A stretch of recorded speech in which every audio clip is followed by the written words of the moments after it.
Bom dia. Muito obrigado pela oportunidade de estar com os irmãos. Hoje pela manhã, obrigado, pastor Fábio, pastor Gessé, pela confiança. Tem sido muito legal esses últimos meses aí, a gente caminhar junto com a Igreja Celebração, as igrejas irmãs. E é bom servir no reino juntos. E obrigado também por vocês estarem aqui para ter esse tempo de estudo. E esse ministério é algo fantástico, né? Como homens, nós somos chamados por Deus a viver de uma forma digna do nosso chamado do Evangelho, de conduzir as nossas casas, a igreja, de forma que Deus seja glorificado em nossa vida. E a gente tem as nossas dificuldades, né, por sermos homens. Eu acho que uma das maiores dificuldades que a gente tem é justamente de se abrir, da gente ter relacionamentos profundos entre nós, homens, porque existe uma cultura pecaminosa de que homem, ele não se abre, né? Homem, ele sofre sozinho, ele precisa aguentar o tranco sozinho, precisa ser forte, né? Isso é uma mentira do diabo. Não é bom que o homem esteja só. Aquele que se isola busca interesses egoístas. Nós precisamos uns dos outros. Por isso, esse tempo aqui é extremamente importante para nós como homens e como igreja. Por isso, sou grato a Deus por esse tempo aqui e por essa oportunidade. E o tema que foi dado para mim é um desafio pessoal, né? Sermos forjados pelo Evangelho. E aí a pergunta é se nós somos servos de Cristo ou se nós somos mestres de nós mesmos. Se estamos para servir a Cristo em tudo que a gente faz em nossa vida, ou se a gente é mestre de nós mesmos, nós servimos a nós mesmos, aos nossos próprios desejos. Eu, olhando minha caminhada com Cristo, eu nasci num lar cristão, pela graça de Deus, mas hoje eu olho para trás e vejo quantos anos da minha vida eu fui mestre de mim mesmo. A gente sabe que filho de crente, cretino é, né? Então, eu vivia uma coisa dentro da igreja e outra coisa fora da igreja, até o ponto que eu comecei a viver o que eu vivia fora da igreja, eu vivia dentro da igreja. E foi mais ou menos na minha adolescência que eu comecei a entender as implicações do evangelho na minha vida, e uma delas é que eu não posso viver para aquilo que eu quero, mas para aquilo que Ele quer. Ele é o Senhor da minha vida.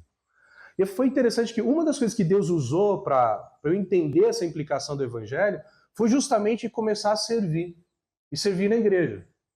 Até a minha adolescência, pré-adolescência, eu era um consumidor de igreja.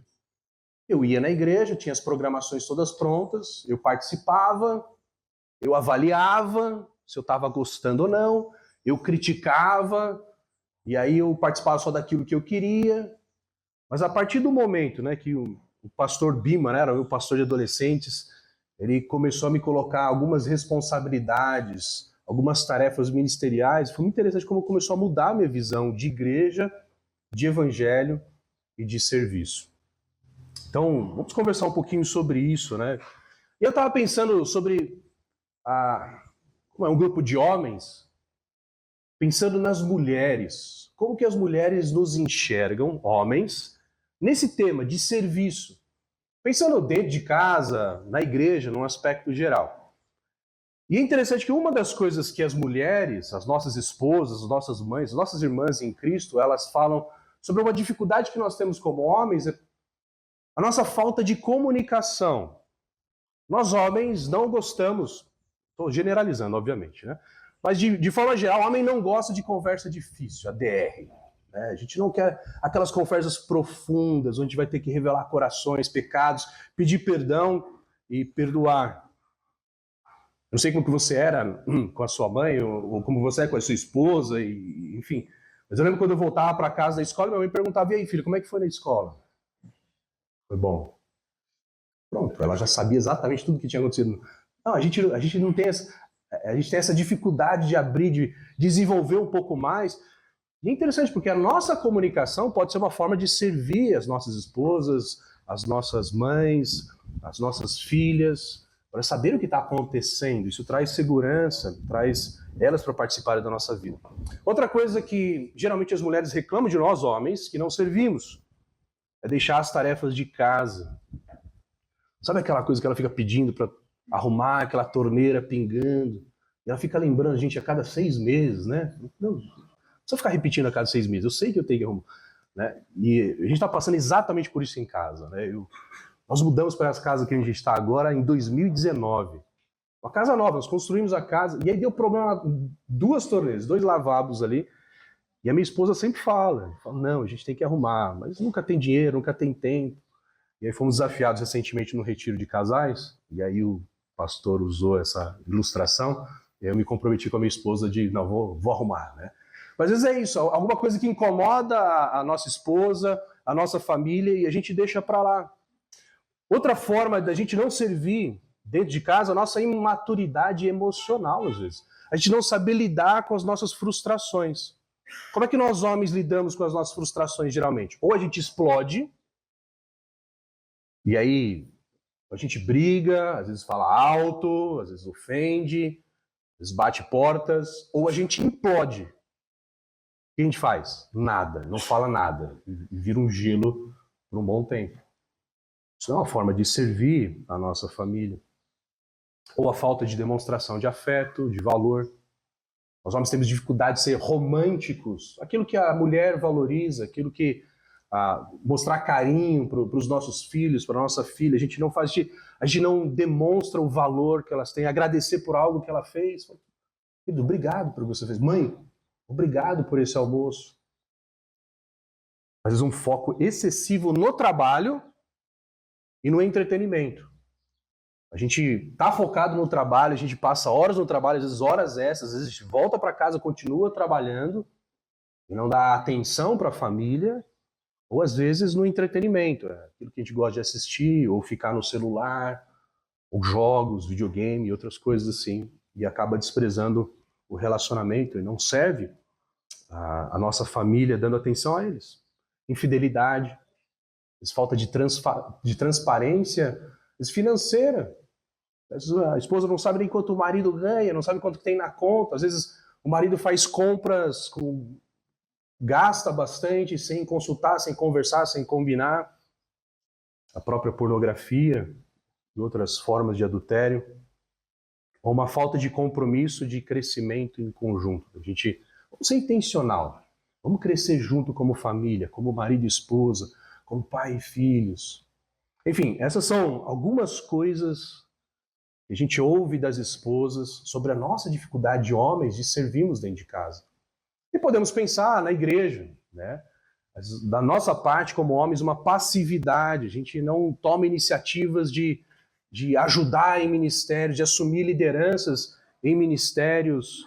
Mas até falta de iniciativa para orar, né? Tá uma turma, uma classe de homens e mulheres. Quem pode orar? Fica aquele silêncio constrangedor. Às vezes é uma mulher que vai tomar iniciativa.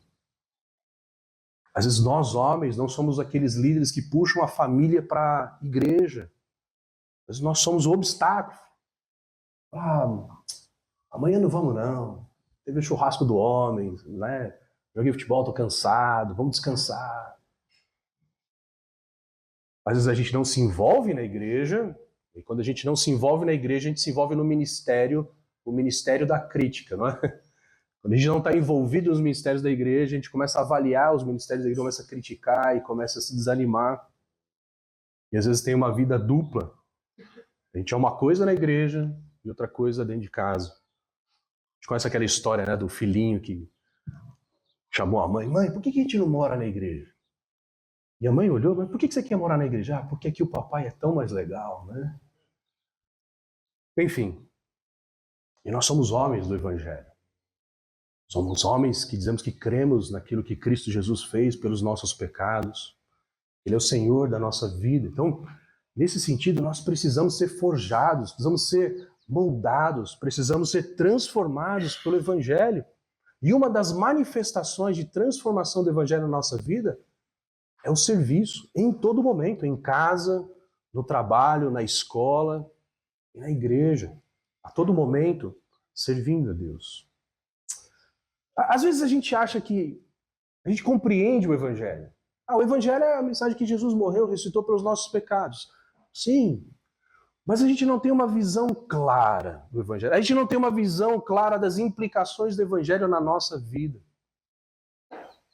E eu acho interessante que os livros chamados Evangelhos, eles mostram isso de uma forma meio cômica e trágica. Eu não sei você, mas eu não gostava muito de ler os evangelhos, Mateus, Marcos, Lucas, João, porque para mim parecia muito repetitivo. Parecia que mostrava, os evangelhos vão mostrar que Jesus tem poder para curar. Eu não sei quantas vezes Jesus cura cego no evangelho, eu fico pensando, mas eu já entendi, na primeira cura do cego, eu já entendi que Jesus sabe, tem poder para curar o cego. Mas aí eu comecei a entender como ler os evangelhos e eu fui aprendendo que, na verdade, as histórias dos evangelhos, as cenas que são apresentadas, elas estão interligadas e muitas vezes curas, como a cura de um cego, quer ilustrar algo muito mais do que a cura de uma cegueira física.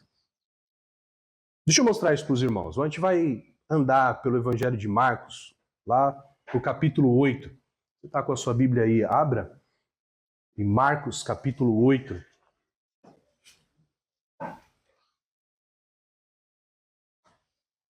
A gente vai ler a partir do versículo 22.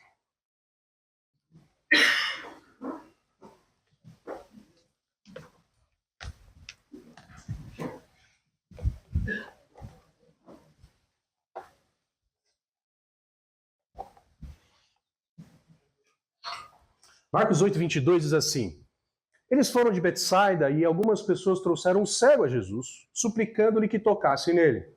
Ele tomou o cego pela mão, levou-o para fora do povoado.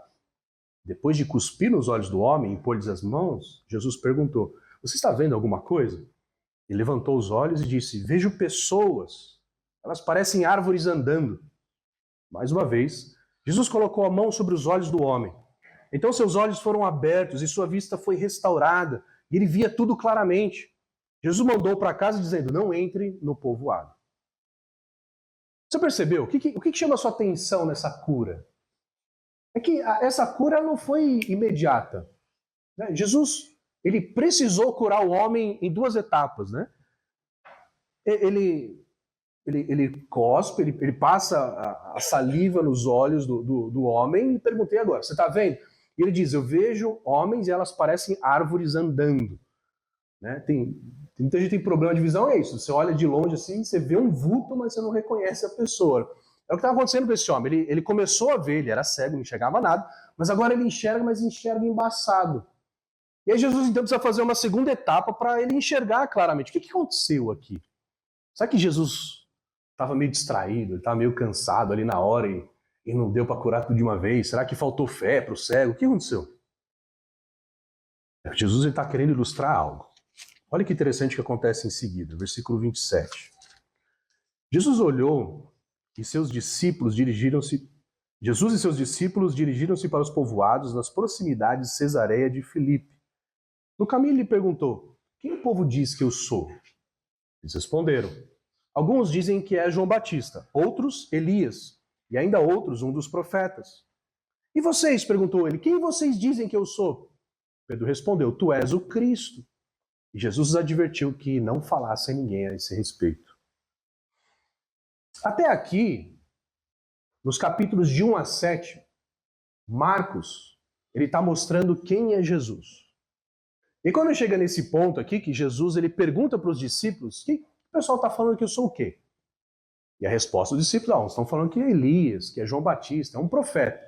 É um profeta. Ninguém está falando que Jesus é o Salvador, que Jesus é o Messias, que Jesus é o prometido. É um profeta, só mais um homem, até talvez uma reencarnação dos profetas do passado. E então Jesus pergunta, e vocês? Quem sou eu para vocês? E a resposta de Pedro, tu és o Cristo. Cristo não é sobrenome de Jesus, né? Cristo é um título. Cristo é o título daquele que é o prometido, ungido, aquele que os profetas estavam apontando como o salvador do povo de Israel. Então, Pedro finalmente entendeu quem é Jesus. Então, quando a gente chega nesse ponto aqui do Evangelho de Marcos, eles já entenderam quem é Jesus.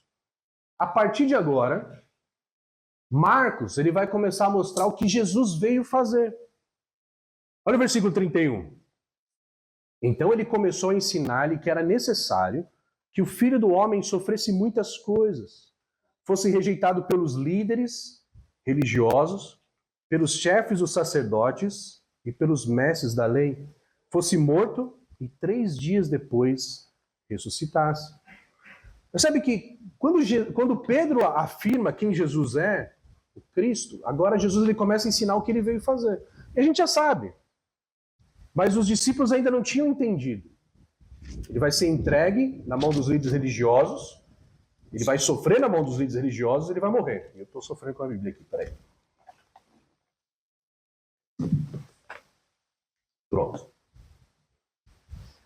E é interessante que Jesus ele fala, eu vou morrer e depois eu vou ressuscitar. E acontece algo surpreendente.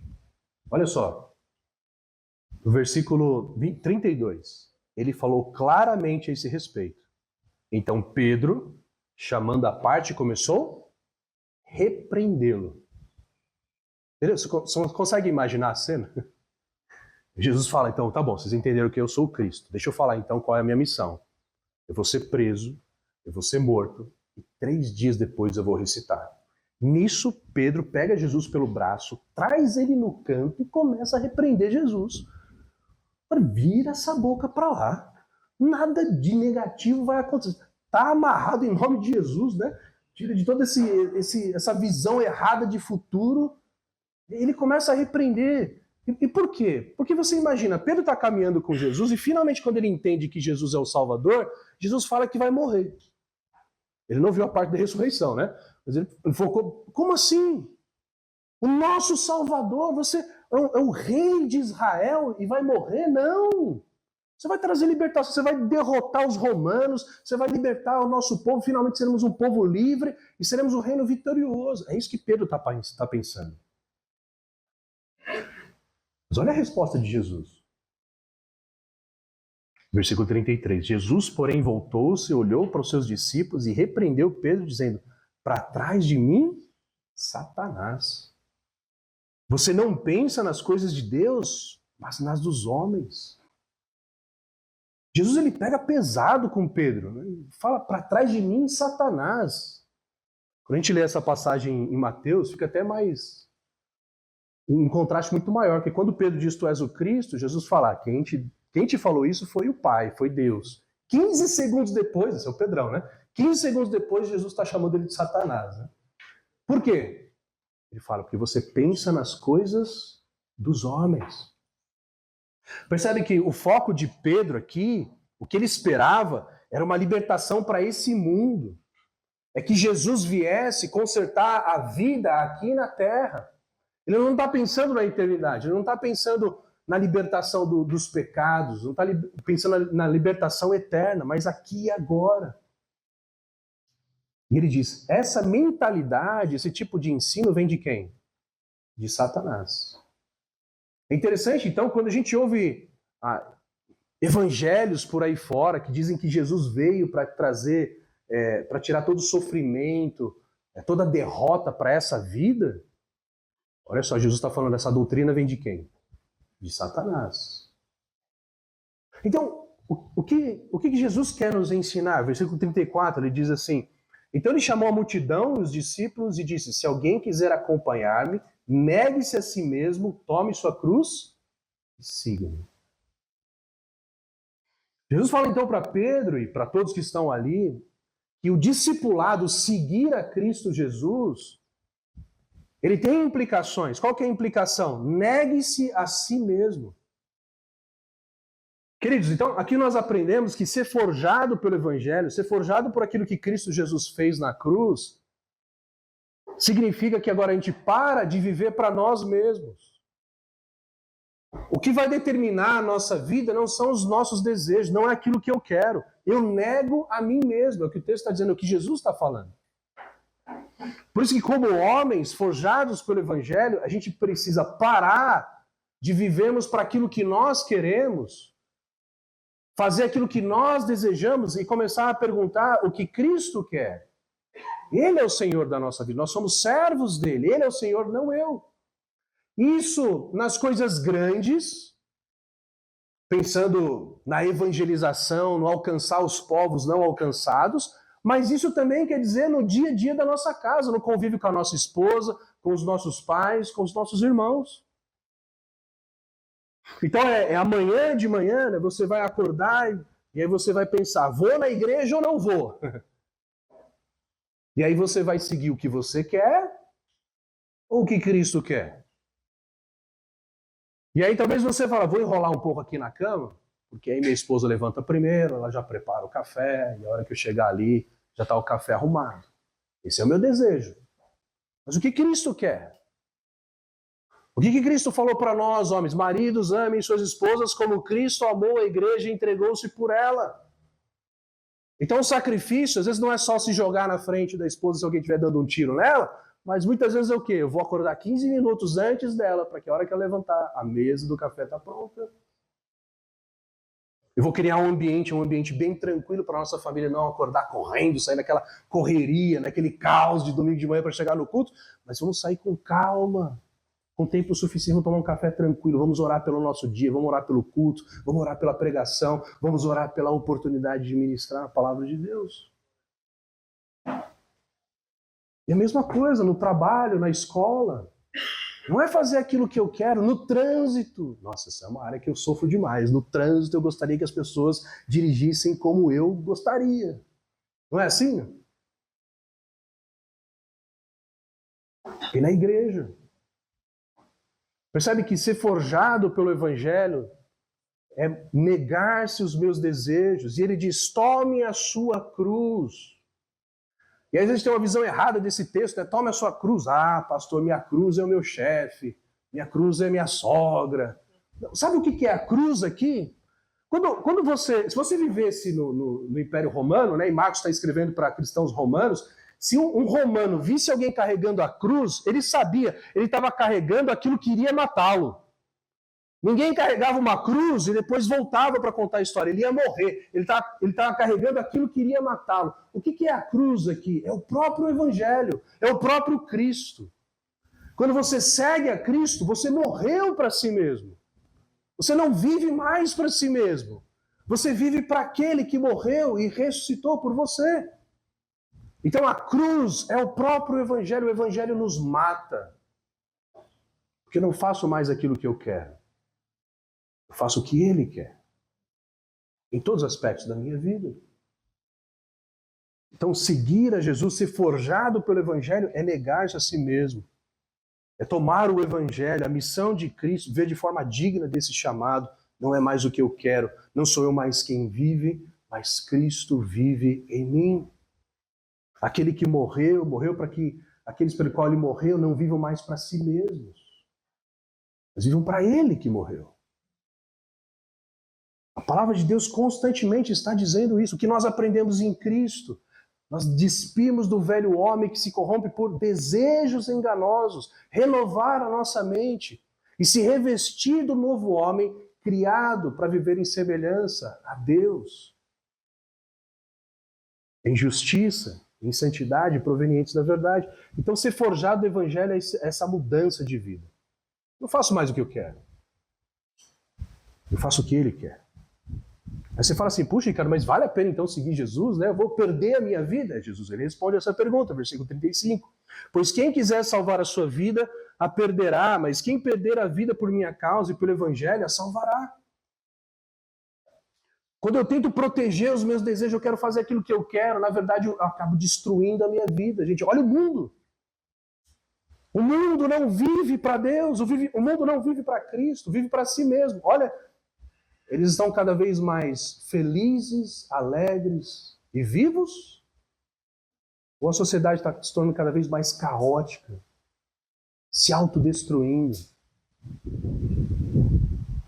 E outra, quando chegarmos diante de Deus, se nós não tivermos Cristo, se nós não cremos na obra de Cristo Jesus, a nossa alma vai para o inferno. Versículo 36. Por que adianta o homem ganhar o mundo inteiro e perder a sua alma? Ou o que o homem poderia dar em troca de sua alma? Então, na verdade, nós estamos numa luta entre fazer os nossos desejos, o que Paulo vai falar em Efésios 4 são desejos enganosos, porque parece que se eu fizer o que eu quero, eu serei satisfeito. Mas acontece justamente o contrário. Quando eu faço o que eu quero, eu acabo destruindo a minha vida. Eu trago mais tristeza, mais angústia para o meu coração. Vou fazer o que Cristo quer, abrir mão da minha vida e aí, de fato, viver a vida verdadeira. Ele termina essa parte dizendo, se alguém se envergonhar de mim e das minhas palavras nessa geração adulta e pecadora, o Filho do Homem se envergonhará dele quando vier na glória do seu Pai com os santos anjos. É uma decisão que a gente precisa tomar. Ou a gente segue a Cristo e faz dele mestre da nossa vida, e por meio da fé, da graça em Cristo Jesus, quando ele voltar, nós vamos com ele para a vida eterna. Ou nós seremos lançados por ele no lago de fogo e enxofre. Então, o que a gente percebe aqui, a cura daquele cego ilustrava a própria situação dos discípulos. Quando o cego não enxergava nada, é como aquelas pessoas que ele perguntava, quem que o povo diz que eu sou? É João Batista, Elias, um profeta. Eles não enxergavam quem Cristo era. Estão totalmente cegos. Mas quando Pedro ouve sobre a obra de Cristo Jesus e repreende Jesus, porque ele está pensando nas coisas dos homens e não nas coisas de Deus, Pedro ele sabe que Jesus é o Cristo, mas ele ainda não entendeu as implicações, a missão de Cristo aqui na Terra. Ou seja, ele enxerga, mas enxerga embaçado. E às vezes a nossa vida é assim. Nós vivemos um evangelho que nós enxergamos embaçado.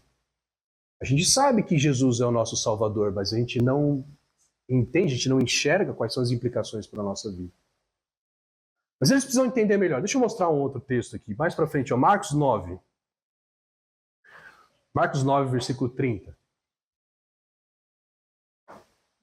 Olha que interessante. Marcos 9, 30. Eles saíram daquele lugar, atravessaram a Galileia, e Jesus não queria que ninguém soubesse onde eles estavam, porque estava ensinando seus discípulos. Ele dizia, o Filho do Homem está para ser entregue nas mãos dos homens. Eles o matarão e 3 dias depois ele ressuscitará. De novo, pela segunda vez, Jesus está ensinando o que vai acontecer com ele. Ele vai morrer e depois vai ressuscitar. Versículo 32. Mas eles não entendiam o que ele queria dizer e tinham receio de perguntar-lhes. Versículo 33. E chegaram a Cafarnaum. Quando ele estava em casa, perguntou-lhes, o que vocês estavam discutindo no caminho? Mas eles guardaram silêncio, porque no caminho haviam discutido sobre quem era o maior. Entendeu? Jesus está ensinando sobre a sua obra, ele vai dar a sua vida, ele vai morrer pelos pecadores, é simplesmente a obra mais importante em toda a criação.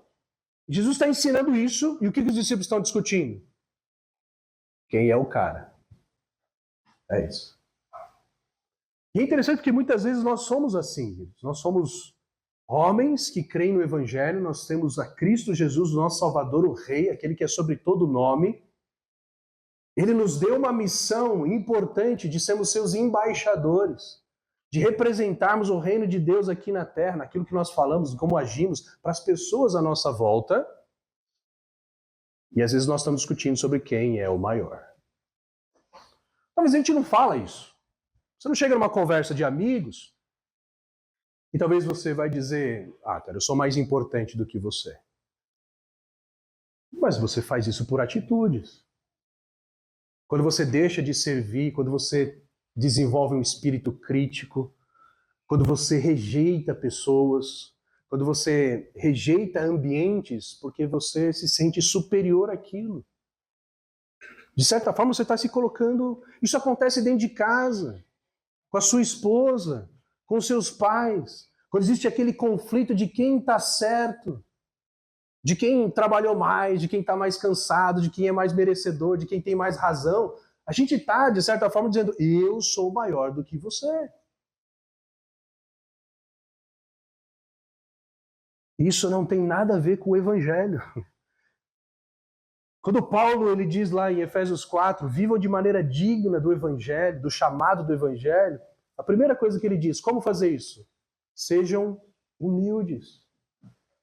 O que é ser humilde? Filipenses 2, considerar o outro superior a si mesmo. Considerar o outro superior a si mesmo não quer dizer, não, você é muito melhor do que eu, você vale mais. Não, mas é você colocar o interesse do outro na frente do seu próprio interesse. E é isso que Jesus diz, ele fala no versículo 35, 9:35. Assentando-se Jesus, chamou 12 e disse, se alguém quiser ser o primeiro, será o último e servo de todos. Queridos, ser forjado pelo Evangelho é ter essa visão de hierarquia do reino de Cristo. No reino de Cristo, quem que é o mais importante? Aquele que é escravo de todos. Então é isso, né? Daqui a pouco vai liberar o churrasco. E ao invés de você já correr na fila na frente, deixa os outros servirem primeiro. Deixa os outros escolherem o melhor lugar. Na hora do futebol, deixa os outros jogarem primeiro. Fica atento ali quando tem alguém de fora. Pô, entra aqui no meu lugar. É na igreja. Às vezes eu logo correr para o melhor lugar, vou pensar, poxa, qual que é o melhor lugar para servir as pessoas? No estacionamento. Você tem uma saúde boa, condição física boa, vai você já estacionar seu carro lá pertinho. Poxa, você vai estacionar lá na rua, deixa para outro estacionar lá mais perto. São coisas simples que vão demonstrando o quanto nós somos forjados pelo Evangelho. O quanto a obra de Cristo Jesus ela faz sentido em todas as áreas da nossa vida. Jesus ele diz, versículo 36, 9 e 36, e tomando uma criança, colocou no meio deles, pegando nos braços, disse-lhes, quem recebe uma dessas crianças em meu nome, está me recebendo. E quem me recebe não está apenas me recebendo, mas também aquele que me enviou. A ilustração que Jesus dá desse espírito de humildade, de servir se colocando como servo de todos, é pegando uma criança. E no contexto lá, e é um pouco parecido com o nosso contexto, a criança, ela não tinha tanto valor assim, porque ela não tinha nada para dar em troca. Não tem sabedoria ainda, não tem talvez riqueza, não vou ganhar nada em troca de dar atenção para uma criança. A gente tem coisas muito mais importantes para fazer. É o nosso pensamento. Mas Jesus, ele toma a criança no colo e diz para nós recebermos e atendemos as pessoas como uma criança, no sentido de que nós vamos dar atenção, nós vamos servir sem esperar nada em troca.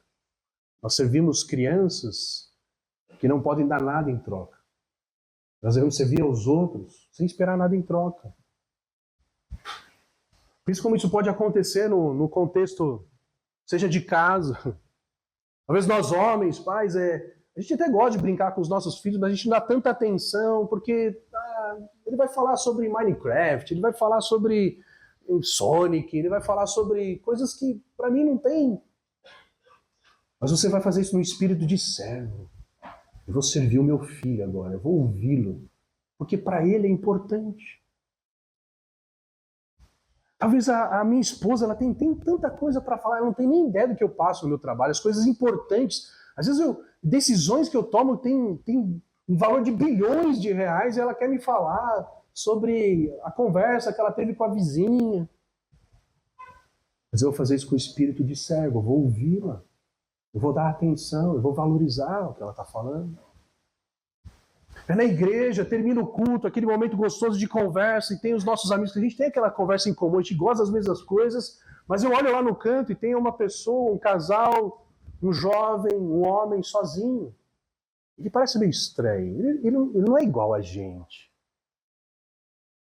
Mas eu vou lá, eu vou servi-lo, no espírito de servo, sem saber se vou receber alguma coisa em troca.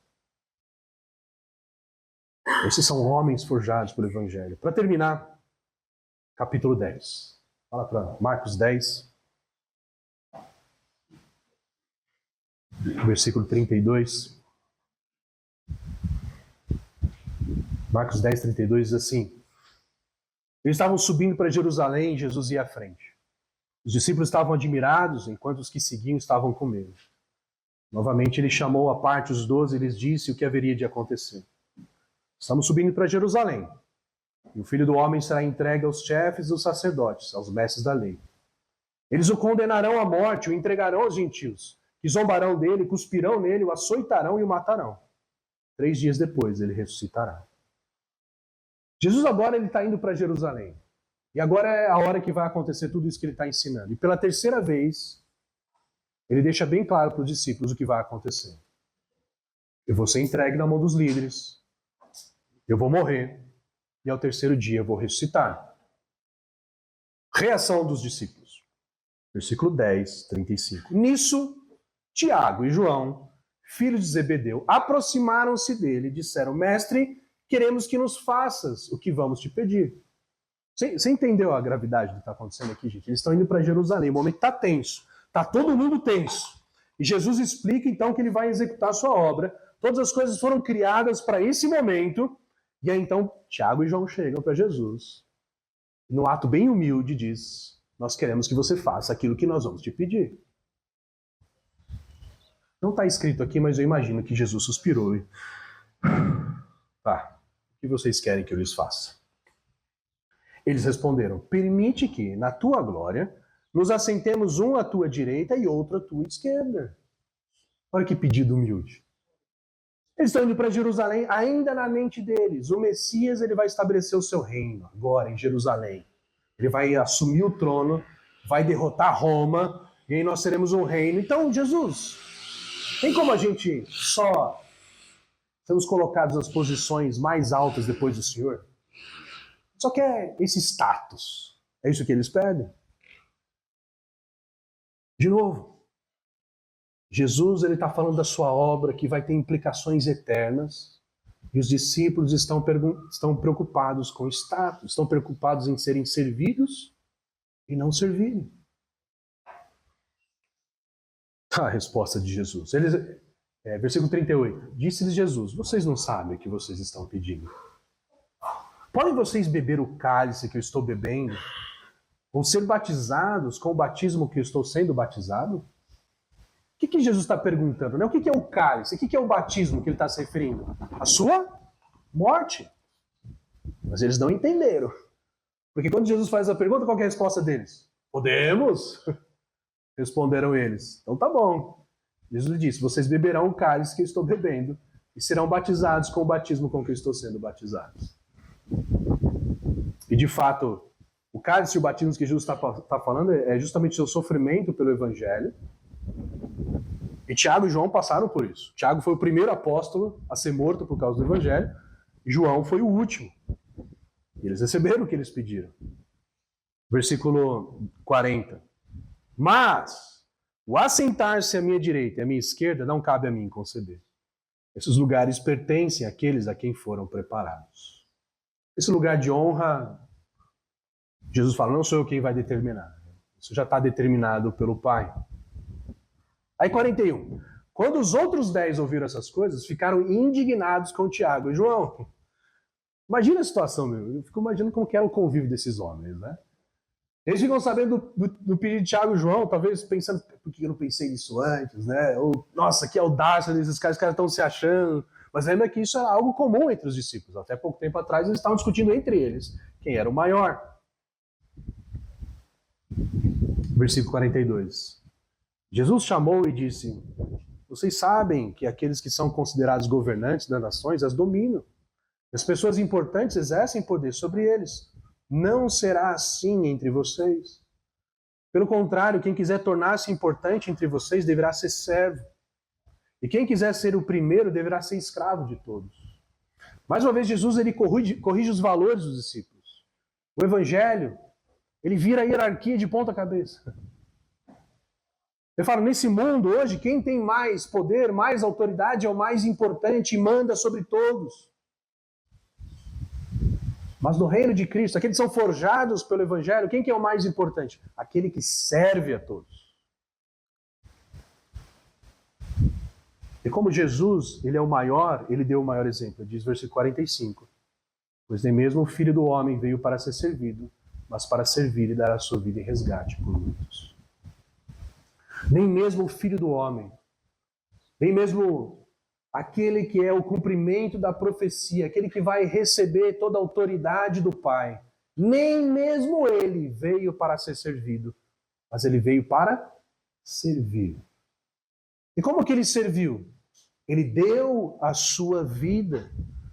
Lembra, aquele que quiser seguir-me, negue-se a si mesmo.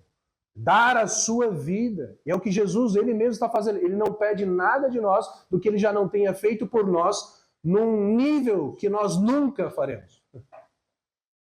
Nós podemos dar a nossa vida em serviço de alguma pessoa, mas o dar a vida de Cristo aqui não foi simplesmente a sua vida física, Mas quando Jesus ele deu a sua vida na cruz, e ali do meio-dia às 3 horas da tarde, o horário mais claro do dia, houve trevas sobre a terra. E Jesus grita, meu Deus, por que me abandonaste? Ou seja, o próprio Deus, o próprio Pai, vira as costas para o Filho por causa dos nossos pecados.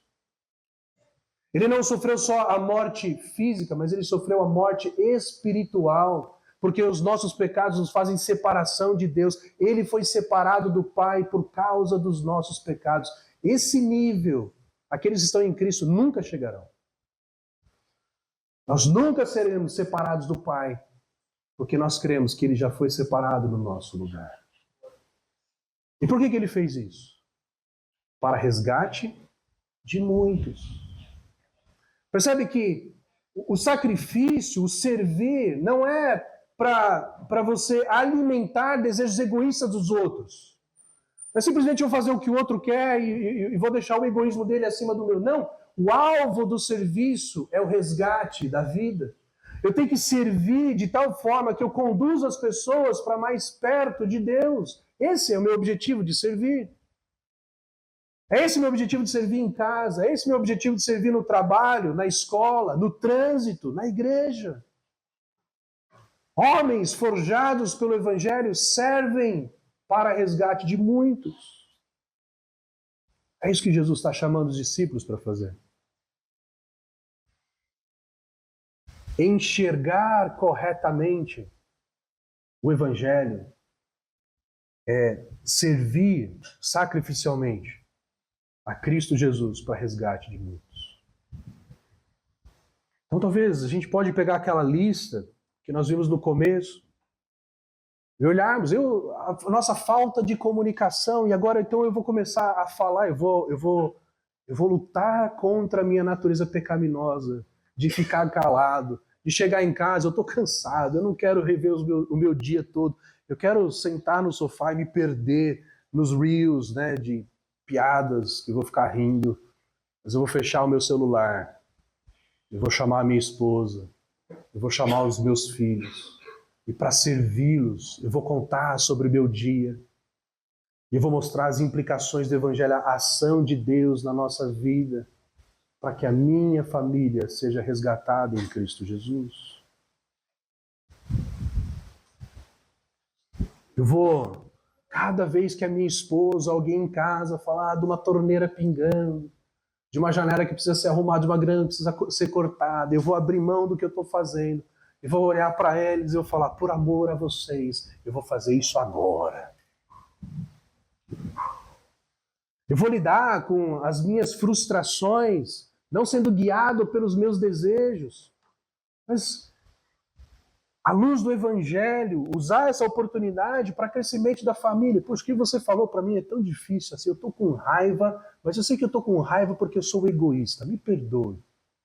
O que a Bíblia fala? O que nós devemos fazer agora sobre esse assunto? Eu vou ser romântico com a minha esposa, por mais que talvez não é algo que eu valorize, mas eu sei que ela valoriza. E mesmo que ela diga que não valoriza, ela valoriza. Eu estou voltando para casa, eu vou comprar o chocolate que ela mais gosta.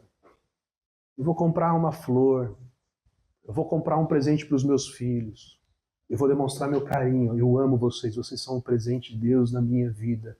Vocês são meu ministério. Eu oro para que eu seja capacitado por Deus, pela graça dele, para conduzir vocês para mais perto de Cristo. Porque é isso que o Evangelho me chama a fazer. Era a igreja. Talvez eu vou me expor um pouco mais. O pastor, a liderança, pediu, gente, a gente precisa de ajuda em tal ministério. Rapaz, eu não sei muito o que fazer, não sei se eu sou capaz, mas eu estou aqui, ó. Se vocês precisarem, conta comigo aí. Porque eu sei que esse ministério vai ser usado por Deus para que pessoas sejam resgatadas. Eu não gosto. Eu vou sair da minha zona de conforto. Eu vou assumir um compromisso a mais. Mas eu sei que Cristo me chamou para isso. Se nem Ele veio para ser servido, o que dirá eu? Eu vou ser o líder do lar que vou puxar minha família para a igreja. Eu quem vou acordar mais cedo, eu que vou acordar todo mundo. Eu que vou estabelecer o espírito da casa, já boto uma música de louvor lá logo cedo, no café da manhã já se prepara o nosso coração para adorar a Deus. E nós vamos chegar 15 minutos mais cedo, antes do culto, para conversar e investir na vida de outras pessoas. A gente não vai sair correndo, a gente vai investir em pessoas, vai conversar, vai servir, vai chamar alguém para nossa casa, vamos investir na vida dele. Vão ver coisas da igreja que eu não vou concordar, mas só, ao invés de ficar no espírito crítico, eu vou conversar com a liderança, vou expor as minhas opiniões e vou me submeter à decisão deles. Porque o alvo é o resgate de muitos, não a minha vontade. Enfim, a gente pode pensar em várias outras aplicações no trabalho e onde nós estamos. Agora, gente, isso aqui é difícil. Eu acho fantástico esses textos aqui.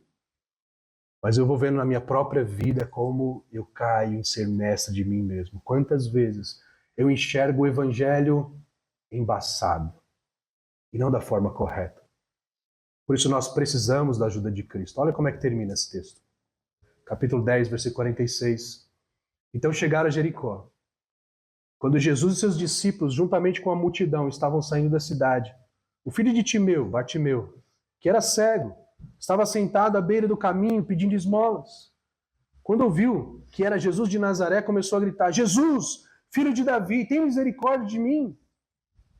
Olha que interessante, ele chama Jesus de filho de Davi. Ele é o rei. Ele é o Messias, ele é o rei. Muitos o repreendiam que ficasse quieto, mas ele gritava ainda mais: filho de Davi, tem misericórdia de mim. Jesus parou e disse: chame-no. E chamaram o cego. Ânimo, levante-se, ele estava chamando. Lançando a sua capa para o lado, de um salto pôs-se de pé e dirigiu-se a Jesus. O que você quer que eu lhe faça? Entendeu? Quando que Jesus fez essa pergunta? Para Tiago e João, lembra? O que você quer que ele faça? Se Jesus perguntasse para você agora, o que você quer que eu lhe faça? A resposta dele. O cego respondeu: mestre, eu quero ver. Mestre, eu quero ver. Aqui nós entendemos, ele está falando da cegueira física, ele quer ver fisicamente. Mas no contexto, o que Marcos quer nos ensinar? Jesus é o único capaz de nos fazer enxergar claramente as implicações do Evangelho. Jesus é o único capaz de fazer a gente enxergar a vida na perspectiva do reino dele. Pelo que você ora? Por que nós oramos? Já vamos pensar nos nossos pedidos de oração? Senhor Deus, tira todo o sofrimento, me dá todo o conforto e comodismo. A gente não fala isso, mas basicamente os nossos pedidos são isso, né? Que não chova no meu piquenique, que não chova agora no futebol, que a carne não esteja dura, que ninguém se machuque. Ou seja, tudo para o nosso benefício. Jesus, me sirva, me sirva, me sirva, me sirva. Temos que mudar as nossas orações com homens forjados pelo Evangelho. Quando nós chegamos a Cristo em oração, e Ele pergunta o que quer que eles façam. Nossa oração deveria ser: Senhor, eu quero ver. Eu quero enxergar as implicações do Evangelho da forma correta. E a minha vida, forjada pelo Evangelho, ser um servo do Senhor. Que Deus nos ajude. Vamos orar. Obrigado, Deus, por esse tempo tão gostoso. Obrigado pelas pessoas que nos serviram, preparando, Deus, esse ambiente, esse café, esse almoço, essa reunião, esse tempo de adoração. Obrigado, Deus, pela liderança dessa igreja, que tem nos servido, Deus, há tantos anos com a fidelidade da Tua palavra. Obrigado por cada homem que está servindo só pelo fato de ter vindo aqui. E, Pai, nós, à luz daquilo que nós lemos, nós pedimos perdão, Pai, porque, Deus, é tão fácil a gente ser mestre de nós mesmos. E nós colocamos o Senhor como nosso servo. Isso é blasfêmia. Isso é um sacrilégio. Deus nos perdoe. E o que nós queremos pedir agora, nessa manhã, como homens, é que o Senhor nos ajude a ver. Que a nossa vida seja forjada pelo Teu Evangelho. E a nossa decisão, a nossa motivação seja sempre servir para resgate de muitos, pela tua graça de Cristo Jesus. E é no nome dele que nós oramos. Amém.